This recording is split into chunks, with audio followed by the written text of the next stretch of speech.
Anak Jakarta, setuju tidak sih kalau Indonesia merupakan negara yang religius? Hal itu bisa dibuktikan dalam sila pertama Pancasila, yaitu ketuhanan yang Maha Esa. Selain itu, kebebasan dalam beragama juga dijamin dalam Undang-Undang Dasar 1945 Pasal 29 Ayat 2 yang menyatakan bahwa negara menjamin kemerdekaan tiap-tiap penduduk untuk memeluk agamanya masing-masing dan untuk beribadat menurut agamanya dan kepercayaannya itu. Di Indonesia sendiri, ada 6 agama yang diakui oleh negara, yaitu Islam, Protestan, Katolik, Hindu, Buddha, dan juga Konghucu. Keenam agama harus hidup berdampingan di masyarakat dengan prinsip toleransi antar umat beragama, dan hal tersebut bisa anak Jakarta lihat dengan banyaknya tempat ibadah berbagai agama yang ada di Indonesia, khususnya di Jakarta. Nah, beberapa minggu lalu, tim Jakarta sudah mengajak anak Jakarta untuk berkunjung ke kuil tempat ibadah umat Hindu. Dan kini saatnya anak Jakarta melihat seperti apa sih tempat ibadah untuk saudara-saudara kita yang beragama Buddha. Inilah dia Wihara Theravada Buddha Sasana.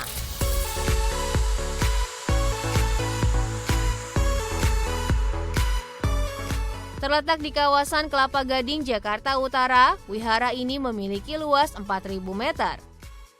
Gagasan awal mendirikan wihara ini muncul pada tahun 1989.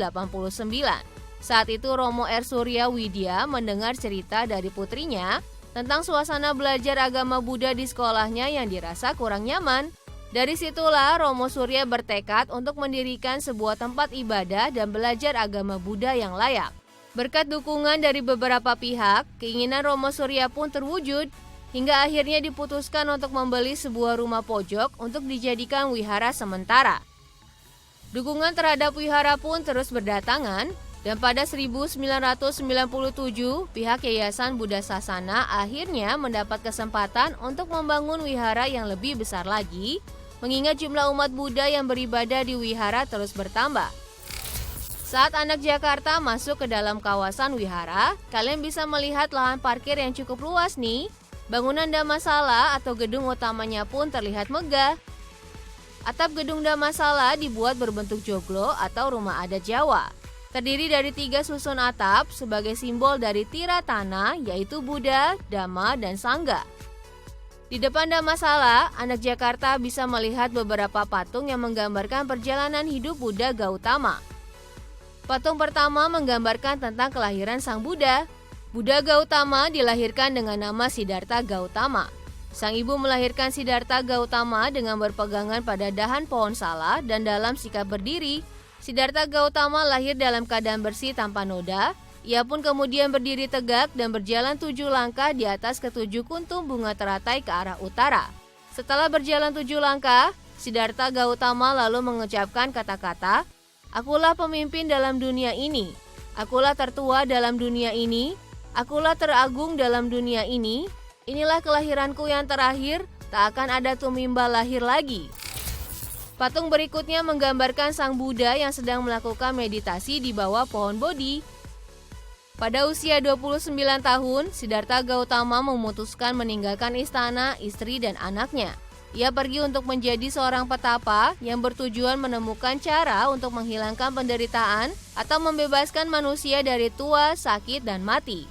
Hingga akhirnya Siddhartha Gautama mencapai penerangan sempurna dan menjadi sama Sang Buddha pada usia 35 tahun. Selanjutnya patung terakhir menggambarkan saat Sang Buddha mencapai parinibbana. Buddha Gautama berkelana menyebarkan dharma selama 45 tahun lamanya, hingga akhirnya mencapai usia 80 tahun saat ia menyadari bahwa 3 bulan lagi ia akan mencapai parinibbana. Dalam keadaan sakit terbaring di antara 2 pohon sala, Buddha memberikan khotbah dharma terakhir kepada muridnya lalu mencapai parinibbana.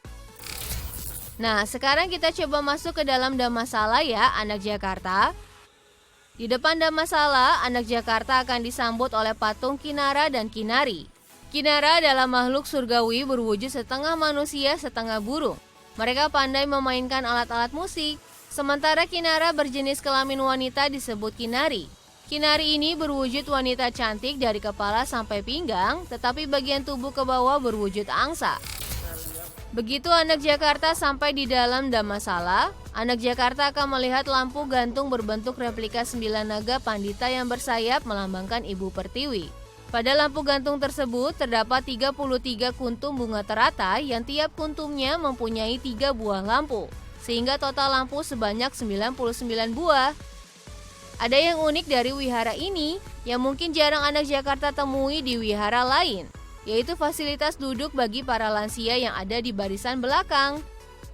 Fasilitas duduk lansia tersebut bukan berupa kursi, melainkan lantai yang dibuat seperti parit, sehingga lansia yang sulit bersila dapat duduk di atas alas duduk di lantai sambil meletakkan kakinya di dalam parit tersebut. Sementara di bagian depan, anak Jakarta akan menemukan relief tentang perjalanan Buddha di bagian kiri dan relief saat Buddha menyebarkan Dharma di bagian kanan. Di bagian tengah, anak Jakarta bisa melihat patung Buddha yang cukup besar dengan 2 patung murid utamanya di sisi kiri dan kanan. Di sekeliling ruangan, anak Jakarta juga bisa melihat patung-patung kecil yang menggambarkan banyaknya murid Sang Buddha. Anak Jakarta, sebagai warga negara Indonesia, seharusnya kita merasa beruntung ya. Dengan banyaknya perbedaan, mulai dari budaya, ras, suku, dan agama, membuat kita mendapat kesempatan lebih untuk belajar tentang perbedaan-perbedaan tersebut. Jadi jangan pernah bosan untuk mempelajarinya. Seperti kata Sang Buddha nih, melalui semangat pengetahuan didapat, karena kurangnya semangat pengetahuan hilang. Tetap semangat anak Jakarta!